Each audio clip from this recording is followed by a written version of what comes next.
우리 옆에 있는 분들에게요, 비록 마음에 꼭 그렇지는 않더라도 많이 보고 싶었습니다 라고 말씀해 주십시오.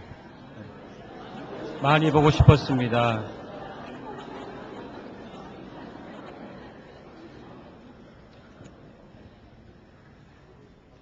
피아노 경연대회 중에 최고의 권위를 가진 대회가 이 쇼팽 콩쿠르랍니다. 5년마다 열리기 때문에 웬만해선 평생에 한두 번 출전하는 게 큰 영광이지요. 근데 그곳에서 입상한다는 것은 정말 대단한 일입니다. 2005년도에 폴란드 바르샤바에서 열린 이 쇼팽 콩쿠르 대회에서 한국의 젊은 피아니스트가 3명이나 본선에 올랐습니다. 12명 중에 3명이 한국 사람이었어요. 그리고 심사 결과가 발표되었는데 그중에 임동민, 임동혁 형제가 2등이 아닌 3위에 올랐습니다. 같이. 정말 큰 일을 해낸 것이죠. 그런데 시상식에서 그 임동혁 씨는 조금 화가 난 듯 보였습니다. 그는 형과 공동으로 3위가 된 사실도 그렇지만 자기가 1등을 하지 못한 것에 대한 어떤 불만이 보였던 것입니다. 1등은 폴란드 청년 블레하츠 라파우라는 청년에게 돌아갔습니다. 그래서 그때 일부 네티즌들은 이건 부당하다. 이것은 홈의 이점을 살린 것이다. 공정한 심사가 아니었다라고 흥분하기도 했습니다. 그러나 그 콩쿠르의 심사위원으로 참여했던 서울대 강충모 교수의 견해는 달랐습니다. 블레하츠 라파우는 다른 이들보다 월등한 기량을 가지고 있었다라고 말했습니다. 강 교수가 이런 말을 했습니다. 다른 11명은 콩쿠르에 나와서 승부를 가리는 듯 했지만 라파우는 그냥 연주를 들려주고 가버렸다. 이렇게 평가를 내렸습니다. 또 다른 심사위원 중 한 명은 이렇게 말합니다. 11명의 피아니스트와 1명의 아티스트가 있었다. 이렇게 말했습니다. 여러분, 사람이 살아가는데 경쟁하지 않을 수 없지요. 그러나 경쟁 그 자체가 목적이 되어버린 듯한 우리 사회에 시사하는 바가 있는 이야기입니다. 1등이 아니면 나에게 죽음을 달라. 그것이 우리 사회에 있는 현상이죠. 오늘 읽은 본문의 배경은 예루살렘 성전에서 상당히 가까운 한 연못가였습니다. 이름하여 베데스다 연못가입니다. 인간의 힘으로는 더 이상 치료가 불가능한 환자들이 모여 있는 곳, 오늘 우리의 현실의 말로 조금 바꾸어 풀어본다면 예루살렘 성전 부속 병원이라고 할 수도 있겠습니다. 이 못에는 간헐 온천이 있었던 것으로 추측이 됩니다. 그래서 이 간헐천이 솟을 때마다, 동할 때마다 먼저 뛰어들면, 가장 먼저 들어가면 어떤 병이라도 낫는다는 신비의 장소로 여겨지던 곳이었습니다. 그래서 이 연못가에는 언제나 이 연못물이 동하기만을 오배불망 누워있는 병자들로 늘 만원을 이루었던 장소였습니다. 더구나 이 유대인의 명절이 다가오면서 평소보다 훨씬 많은 사람들이 이곳으로 모였어요. 지방에서 예루살렘 성전에 올라오려고 한 사람들 중에는 환자들이 많이 있었을 것입니다. 큰맘 먹고 올라왔는데 내가 어찌 이 연못을 피해가랴. 그래서 더 많이 모인 것이겠죠. 특별히 우리 성경에는, 여러분 성경을 잘 보세요. 3절 하반부부터 4절까지 관호 표시가 되어 있음을 발견하실 것입니다. 우리 개역 개정 성경은 다 되어 있습니다. 좋은 성경 가지고 다니셔야 됩니다. 이 관로 표시가 뭔가 성서학자들이 여전히 논쟁하는 바이지만 이 표시는 성경의 이 사본 중에 권위 있는 주 사본에는 이 내용이 없지만 다른 사본들을 보니까 이 내용이 있어서 첨가했다라는 그런 뜻입니다. 그러니까 이 연못가에서 이러한 기적이 꼭 일어났다라는 그 사실이 중요한 게 아니라는 거예요. 그런 소문이 있다더라, 그런 전설, 그런 민담이 있다더라 하는 정도인 것이죠. 요한복음을 기록한 요한은 이 연못가의 신비한 치유 능력을 이야기하려는 게 목적이 아닙니다. 다만 그런 소문이 있었던 곳에서 이런 일들이 일어났다라는 것을 설명할 뿐입니다. 여러분, 그곳을 한번 상상해 보십시오. 모여있는 수많은 환자들이 눈치 작전을 얼마나 많이 하겠습니까? 가장 먼저 뛰어 들어가야 되니까요. 여러분, 그런데 사람이 가진 집중력은 오래 가지 않습니다. 여러분, 100m 육상 경기 출전하는 선수들이 그 출발 라인에서 총성을 기다릴 때 한 5분간 그렇게 기다려 본다고 생각해 보십시오. 다 뒤로 넘어질 겁니다. 그 몇 초를 참지 못해서 부정 출발이 있지 않습니까? 그러니까 이 긴장감이 있긴 있지만 오랜 시간 그것을 지속할 수 있는 힘이 우리에게는 없잖아요. 그러니 이런 긴장감 속에서도 한편에서는 그곳이 따뜻한 만남의 장소도 되었을 것입니다. 저는 목사라서 병원에 참 많이 갑니다. 여기 와서 안 가서 너무 감사합니다. 참 한국에는 아픈 분들이 많이 계십니다. 근데 큰 병원 응급실에 가보면 이 연못가와 너무나 비슷합니다. 여러분, 큰 병원의 응급실에 가보면 병실이 없어요. 그래서 이를 악물고 통증을 견디면서 복도에서 마냥 기다리는 환자들이 얼마나 많은지 모릅니다. 큰 병원은 정말 이 백이 있어야 입원실도 들어갈 수 있습니다. 여러분, 그런데 그 환자들과 또 그들 주위에 있는 보호자들은 서로 처음 보는 사람들이에요. 그런데 시간이 조금만 지나면 그 응급실이 얼마나 따뜻한 곳이 되는지 몰라요. 그들의 아픔을 서로 알고 있기 때문에 서로 같은 처지이고 정말 그래서 그 시간만큼은 피를 나눈 형제보다 더 친밀해지는 장소 시간이 바로 응급실에서의 순간들입니다.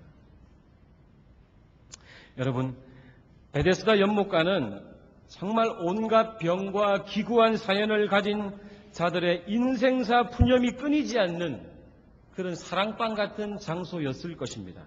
그러나 그곳은 또한 냉혹한 법이 지배하는 장소였습니다. 누가 먼저 들어가는가? 이 비정한 게임의 법칙이 강력하게 힘을 발휘하는 곳이 바로 이곳이었습니다. 여러분, 그래서 진솔한 이야기를 나누면서도 어쩔 수 없이 눈의 시선은 그 사람을 향하는 것이 아니라 연못을 향했을 것입니다. 얼마나 피곤했겠습니까? 그분들이 밤에 잠이나 제대로 이루었겠습니까? 언제 동할지 모르는데요. 시작도 끝도 없는 이 무한 경쟁으로 인해 극도의 피로감을 느끼면서도 그 자리를 그러나 떠날 수는 없어요. 혹시나 싶었어요. 바로 그런 애증의 장소였던 것입니다. 그리고 그 자리에 자그마치 38년이나 자리를 지키던 반식물인간, 이 환자도 끼어 있었던 것입니다. 초대 교부들, 특히 오리겐 같은 이런 사람들은 오늘 본문을 이 수에다가 상징성을 부여하면서 해석합니다. 무슨 말인가 하면 베데스다 연못가에 있던 행각이 5개 있는데 솔로몬 행각이죠. 이 행각이란 말은 지붕이 있는 정자를 말합니다. 예루살렘을 고고학자들이 파면서 그곳에 행각이 정말 5개 있다는 것이 발견되었습니다. 그런데 이 행각 5개가 의미하는 것은 오리겐이 말하기를 이것은 모세 오경을 상징하는 것이다. 그리고 주인공 환자가 누워있던 기간 38년은 우리가 통상적으로 출애굽한 우리 이스라엘 백성들이 광야에서 방황한 기간을 40년으로 알고 있습니다만 민수기를 보면 38년으로 나옵니다. 그러니 오리겐은 이렇게 해석한 것입니다. 율법을 통해 모세 오경을 통해 구원을 받으려고 하는 유대인들의 비참한 모습, 바로 그 모습을 이 38년 된 병자를 통해 보여준다고 해석한 것이죠. 천사가 내려와 동하게 하는 물에 뛰어들어 구원을 받으려 하는 군상들, 천사가 중보한 율법 준수를 통해 구원을 받으려는 정말이지 유대교적 믿음의 목을 매단 인간들을 상징하는 것이다라고 말합니다. 그러나 결코 절대로 구원받을 수 없는 이 불쌍한 유대인들을 상징하는 본문이 오늘 본문이라고 그는 해석합니다. 여러분, 그러한 해석이 과한 해석인지도 모르겠습니다. 그러나 이 본문을 묵상하면서 이러한 베데스다 연못가의 풍경은 오늘 우리가 살아가는 우리네 삶의 자리와 너무나 유사하다는 것입니다. 그곳에 모여있던 불쌍한 영혼들은 이 연못물이 동할 때 가장 먼저 들어가면 낫는다라는 이 비정한 게임의 법칙 때문에 서로에 대해서 경쟁적일 수밖에 없는 사람들입니다. 이 경쟁에서 이기면 구원을 경험하고 지면 한없는 고통 속에 무기한으로 방치되어야 하는 우리의 현실과 무엇이 다르겠습니까? 오늘 우리 사회를 보십시오. 회사, 학교, 그리고 삶의 모든 영역에 경쟁주의와 이 성과급 제도가 잘 정착되어 있습니다. 그러나 이러한 신자유주의의 맹목적인 숭상은 근본적으로 인간관계의 공동체성을 가로막는다는 것입니다. 그것이 오늘 우리의 냉혹한 현실입니다. 이런 살벌한 경쟁사회에서 사는 우리들은 얼마나 피곤하고 지쳐 있습니까? 저는 주일에 이렇게 예배하는 자리에 나와서 조는 분들을 보면 은혜가 돼요. 얼마나 경쟁에 힘을 쏟았으면 하나님 집에 와서 저렇게 곤히 주무실까. 물론 상습적인 분들은 회개하셔야 됩니다. 그러나 정말 피곤한 모습으로 주무시는 모습을 보면 그것도 은혜가 됩니다. 주무세요. 네. 여러분, 끝없는 경쟁만이 살 길이라고 말하지만 무한 경쟁은 결코 우리에게 구원을 가져다 주지 않습니다. 상생하지 않으면 다 죽는 것이 이 지구의 변함없는 법칙이에요. 우리는 그거 잊지 말고 살아야 됩니다. 이 남아프리카에 사는 사냥 중에 스프링팍스라는 사냥이 있습니다. 이 사냥은 수천 마리가 군집을 이루어 사는 종입니다. 이 사냥이 유명세를 탄 이유는 이 사냥들이 때를 지어 무작정 달려가다가 절벽에서 떨어지는 장면을 사람들이 목격했기 때문에 유명해지게 되었어요. 왜 그런 일이 일어났을까?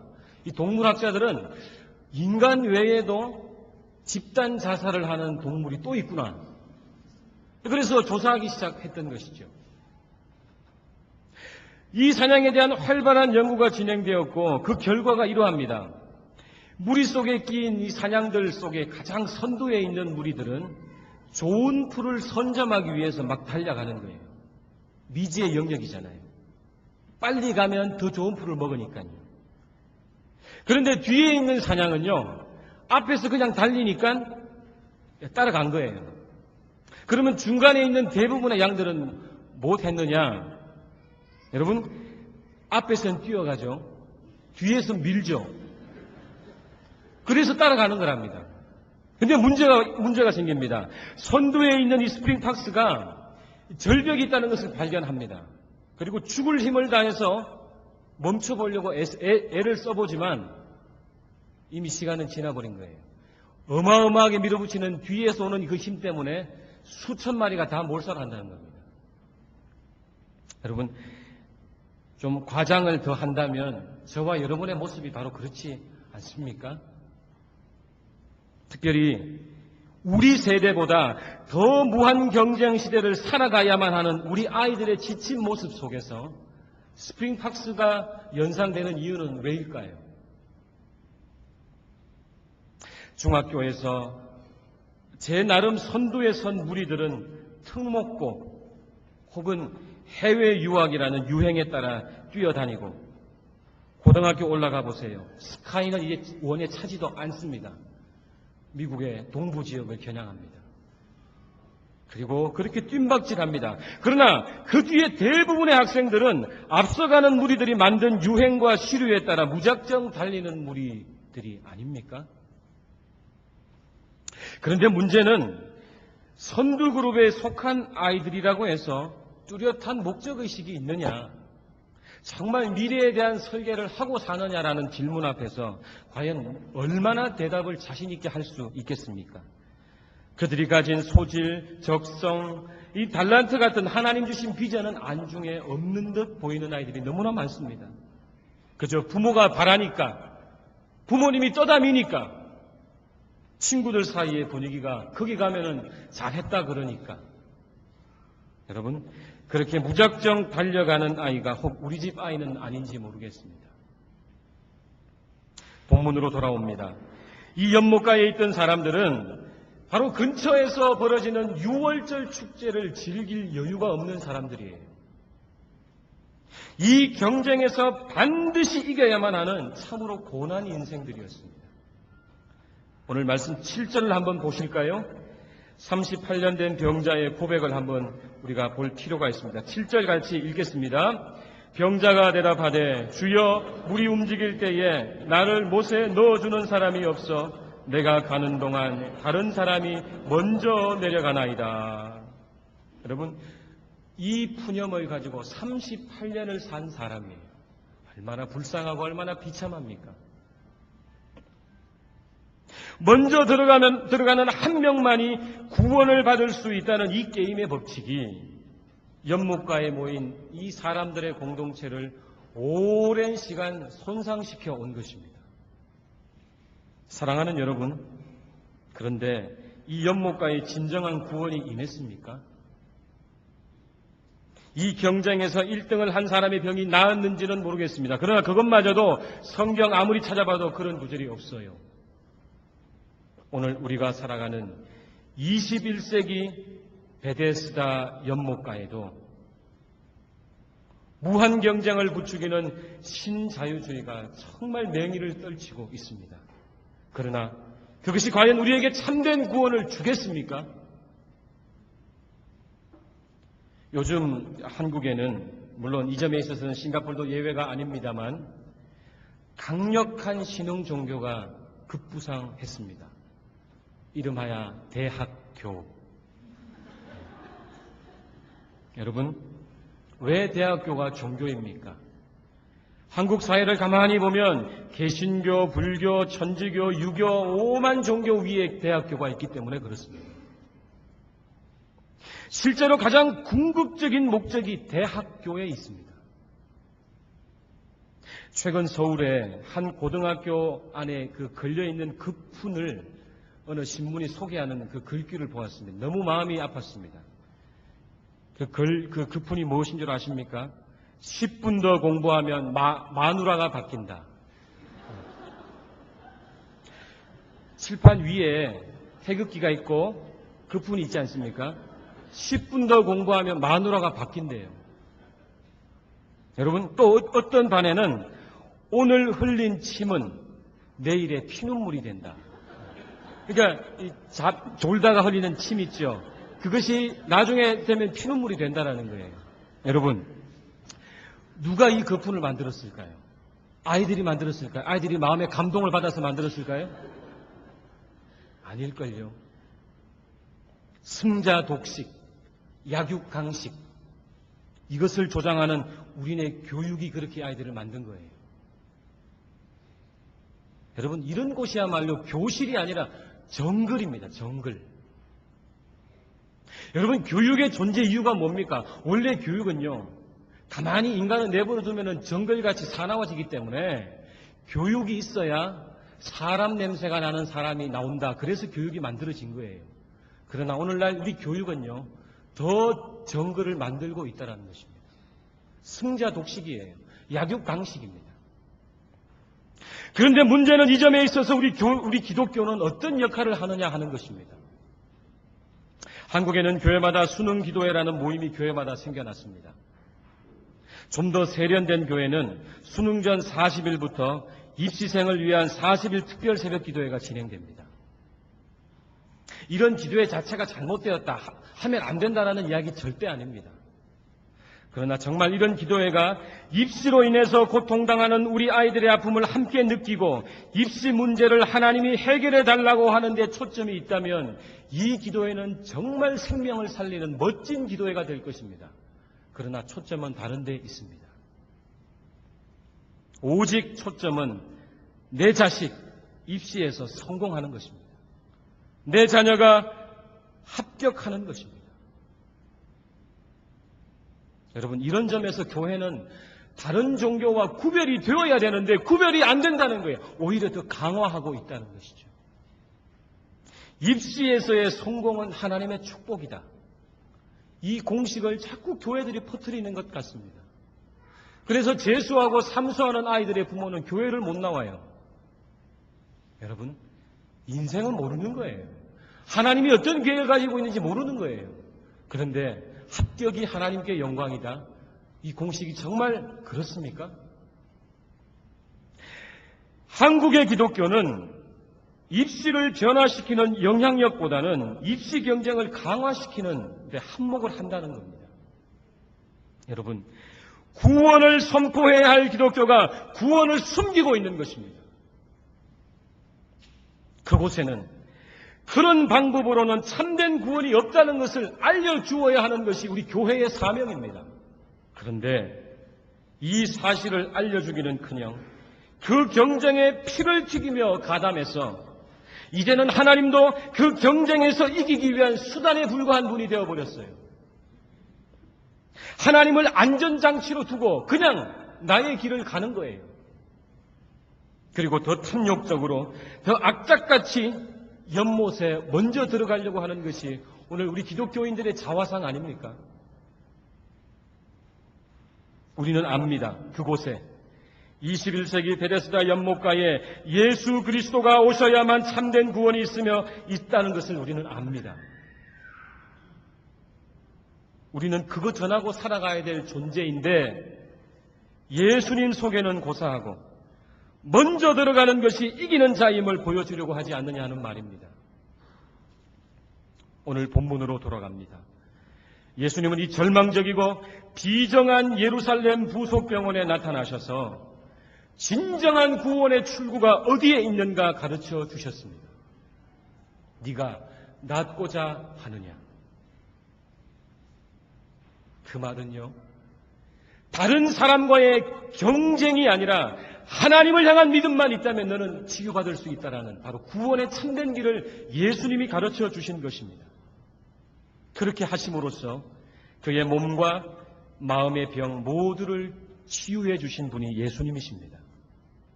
낫고자 하는 그 간절한 마음이 연못을 향하지 않고 성육신하신 하나님을 향할 때 우리의 불치병이 나을 수 있다는 것을 보여주신 사건입니다. 오늘 우리는 우리의 삶을 배우고 따라오는 우리 자녀들에게 무엇을 가르쳐 주시겠습니까? 여전히 연못물에 빨리 들어가는 노하우를 가르쳐 주시겠습니까? 우리가 다 해본 일들 아닙니까? 연못가에 가장 먼저 들어가면 정말 병이 나을까요? 만일 그곳에 구원의 확실한 증거만 있다면 우리는 목숨 걸고 그 노하우를 우리 자식들에게 전수해 주어야 됩니다. 그게 부모의 사명이니까요. 그러나 그리스도인 된 우리 부모들은 답을 알고 있습니다. 그곳에는 참된 구원이 없다는 것입니다. 그리스도인이면서 부모인 사람은 많지만 진정한 그리스도인 부모는 많지 않아요.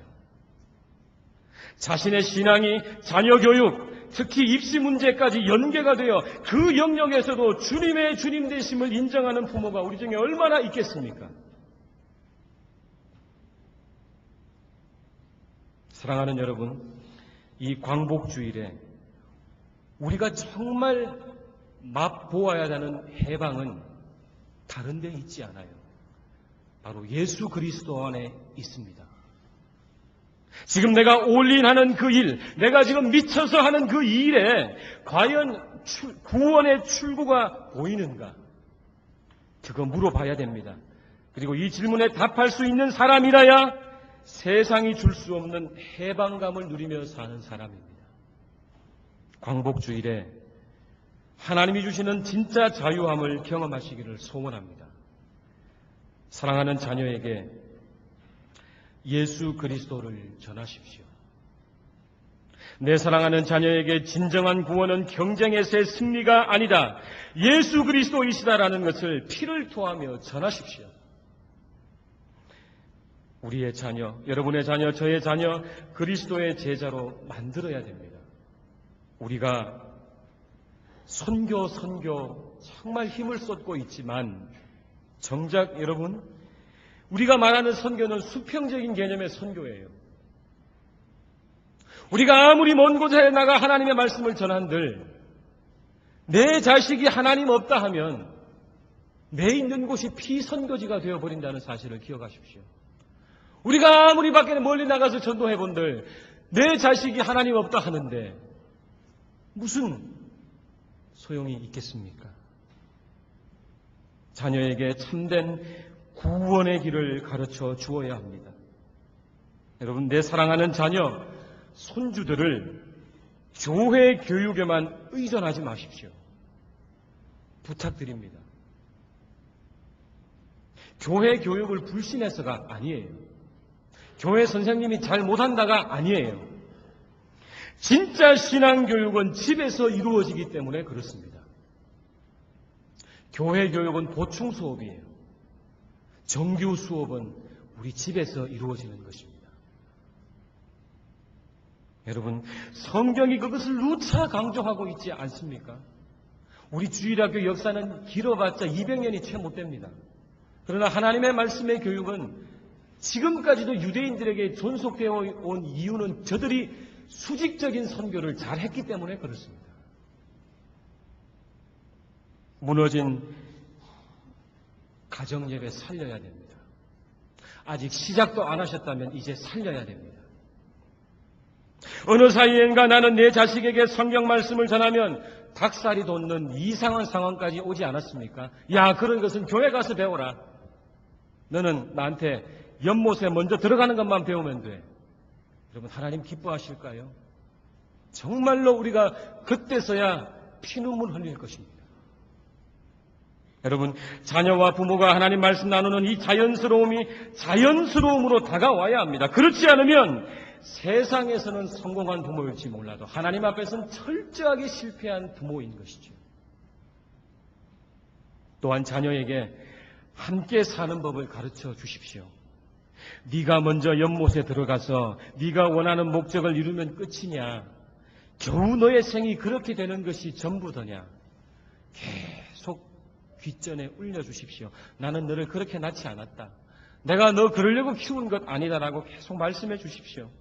사실은 그래요. 내 자식이 출세하고 잘 나가고 세상적으로 잘 살면 그것으로 충분한 것 같죠. 그러나 함께 가지 않는 것은 하나님이 원하시는 길이 아니라는 것을 계속 들려주셔야 됩니다. 함께 가야 된다. 네 주변에 있는 안타까운 사연을 가진 자들을 데리고 함께 저 연못물에 들어가라. 나는 너를 그런 식으로 살게 하려고 낳았고 키웠다. 말씀해 주셔야 됩니다.